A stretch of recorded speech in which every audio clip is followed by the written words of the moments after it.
You see, I goddamn told you, this is the exact way that I built a SaaS company unintentionally by being a consultant first. So let me break down exactly how I did it so you can do it too.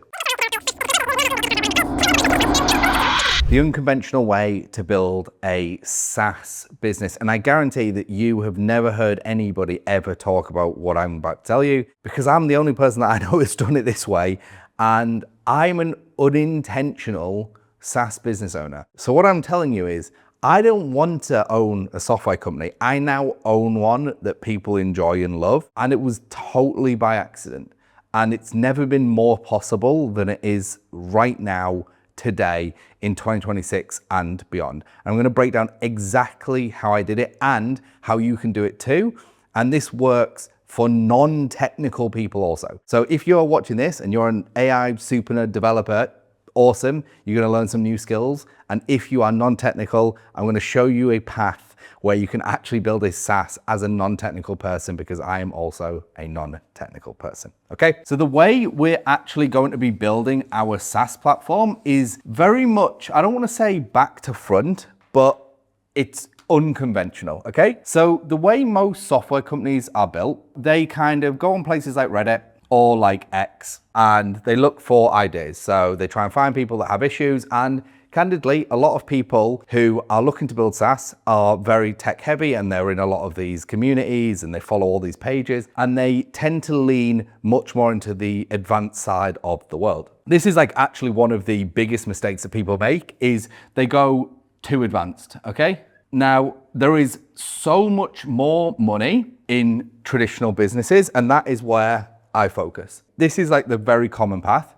This is not the way I did it, and it's not the way I'm going to teach you how to do it on this video. They basically build, and then usually it fails, and then they just repeat this cycle. You know, in 2023 to 2024 and the beginning of 2025, I worked with 180 of Y Combinator's AI startups, and this is literally the cycle they do. They try and find something, they hear about it on Reddit, they come from a technical background, they try and build something really techy and advanced, they build it first, and then it fails, and then they rinse and repeat. Because they don't have customers, they don't have proof of concept, okay? So when you are building SaaS, the thing you want first is a POC, right? Which is a proof of concept, which means you want to go to the market with something, ask people to pay for it and to use it, and then if they are like, yeah, that sounds great to me, then you know you're onto something, and then you can start developing from that point, okay? And that is what I do very well, and I am now able to teach other people to do, totally for free on this YouTube channel. Subscribe down below. Again, let's go. They do research, build, fail, repeat. Pretty much normal life cycle. The thing is, like I said, you need a POC. So here is how I've done it, and here is how I am going to recommend you do it. You are actually going to start what I call AIC, which stands for an AI consulting firm. And the reason we're going to do this is it actually allows us to get paid to find solutions that AI can actually solve for, that actually deliver value, and then off the back of that, that actually enables us to develop SaaS. This is literally how I became an unintentional software business owner. By being a consultant first, I found all of these bottlenecks that consultants were having. I solved them, and then now it's become a platform so other consultants just get results even faster. So let me walk you through how this worked, okay? So you go to any market, whatever it might be. So for me, it was engineering and consulting practices. I know people in manufacturing, healthcare, finance, logistics, retail, no matter what, right? So I'm just gonna use engineering, for example, okay? I went to engineering and I conducted what you call an AI audit. I've got lots of videos on this channel. This is the main strategy that I teach people, and they can be free, but I recommend like $5,000 to $15,000, right? So they're paid, okay?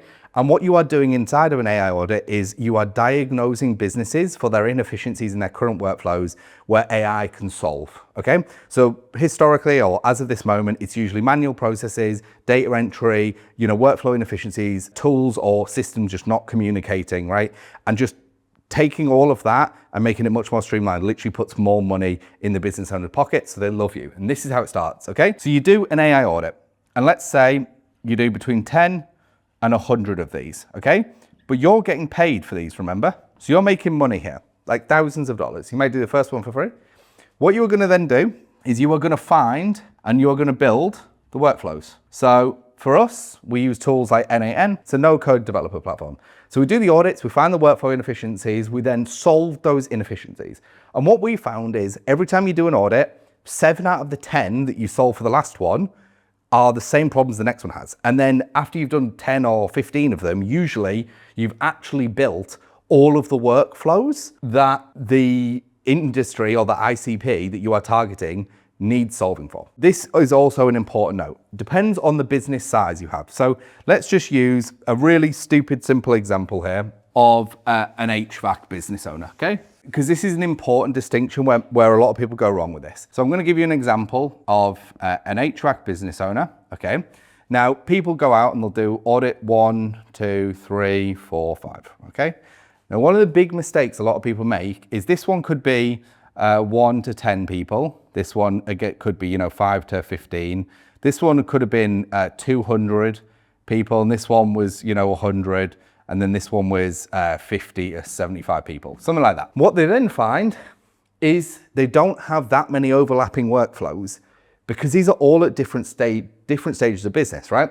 So some are much more solo, one person, very small businesses, and some are definitely in the mid-market territory, right?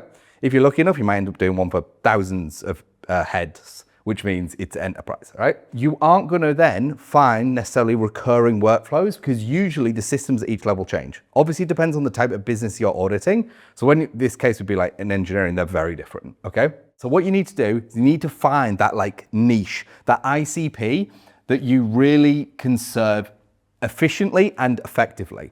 Now, for the vast majority of people, and we're going to use this example here, it is basically, I would say it's anywhere from it's usually like sub 50 people, like give or take. I mean, it changes based on industry and vertical and stuff, but this for me is a pretty good number where usually if there's under 50 people there, a lot of the workflows and the systems they use are the same, which means when you are actually developing these workflows, they do actually repeat. So what happens here is you're getting paid here, and then the first client you have, especially if you're non-technical, right, you might make $1 from it, okay? But as they need the repeat workflows, the next clients need the same workflows and the same workflows, you actually start getting like SaaS style margins because the cost of having developers to then implement the same solutions that the previous client had paid for, you now go from making, let's say 20% margin to making 90%. Then, and this is why I became an unintentional SaaS owner. What then happens is you take all these, once you have done enough of them, once you have found the area you want to live in, so you might want to live here, you might want to live here, it doesn't matter. Like, this is why there is so much opportunity because you can build a platform that services a different segment of the exact same market. What you are then going to do from here is you build it into a platform. That is how the flow is going to work. So I'm going to lay it out for you now, just so it's even simpler to see. And this is the way that I have helped many people now own their own platform, just totally unintentionally as consultants. So I'm just going to put AIC. So we do an audit. We want to find pain points, okay? We also want to find our ICP. Step 2 is the implementations, therefore the workflows, right? So essentially, dumb it down, fix pain points. And then next one is look for repeats. And then from this point, we then develop a platform. And I'm going to literally tell you about my platform because this is going to help in a big way to probably visualize how you're going to do this. So what's happening here is we're getting paid here. Okay. We're getting paid a little bit here. We're getting paid a lot here. And then we're basically getting paid SaaS. So we're like, 95% margin here. And this is the way that you can grow a SaaS company without having to raise capital, right? Whilst people are paying you at every step of the journey. So your ICP is paying you to fix their problems. You get paid more the more problems you fix. From that, you will then find your niche and your vertical that you've had the most value to, that you enjoy the most. You then take all those workflows and all those things you solve for, and then you can build it into a platform, which then gives you a software, which gives you even higher margins. It gives you the same results, but just exponentially more margins, right? And that is what we're really going to talk about. My platform, which you can go and check out, is called Consultix.ai, okay?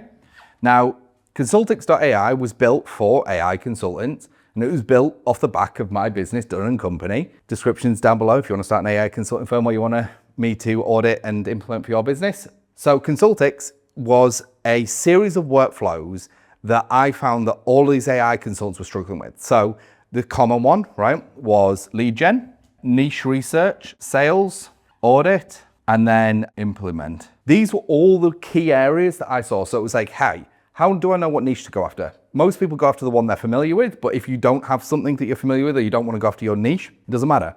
Then how do I source leads and how do I build outbound campaigns to start getting clients, right? So it's the cheapest way to get clients.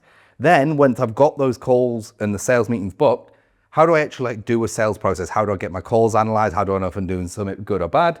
Then once you've closed them on doing the audit, how do I then run the audit process? Like what do I ask? How do I build the consulting decks? All that stuff. And then when I've built out the full consulting engagement, they're then going to want the workflows. How do I then, if I'm non-technical, actually build the workflows, and how do I know which ones to build? How do I know to price them and stuff like that? I solved all of these. So I had 100 basically one-on-one or group or very intimate setting clients as part of learning how to be a vibe consultant, which is AI consulting. I then had just under 2,000 people learn how to do AI audit. So I've taught about that many. I then just saw these recurring themes over and over and over again, which was like, hey, how do I know what niche to go after? Hey, how do I find leads? How do I build the campaigns? What messaging do I use? So I just started solving all these by building automations inside of things like N8N, building dashboards, building custom AI workflows, GPTs, all that stuff based off my decade of growing companies and helping all these other people, sales scripts, etc. Because I've just got 10 years of amassed knowledge and experience in the consulting space, right? And I just started building AI agents and workflows around all of this stuff, okay? I then just put it into one platform that they can now use. So they now log in and they can, if they don't have a niche, they can find niches they're interested in. They can then build their messaging. They can then start their outreach campaigns on like LinkedIn, cold email, etc., communities from within the platform. We then give them and write them all sales scripts depending on who they are and the vertical they're going after. They're all custom. We then give them all the templates, frameworks, and agents to help them run audits, and an implementation network to fulfill for them, including all the pricing and stuff. So they can go end to end. This is how I became an unintentional SaaS owner. And this is just evolving over time. The people who I've helped here, I've also now become unintentional SaaS owners, a couple of them. So one is in the accounting space, sorting out, billable workflows, invoicing workflows that other platforms just don't do, like QuickBooks or Xero or whatever all the ones are out there. That's one of them. Another one is property management, right? Just liaising with clients and all the current solutions out there just don't have a lot of the solutions that she wanted. So basically she's gone and audited a bunch of them and she's found out all these workflows and solving them and now building a platform to increase their margins and increase the speed of output for the clients.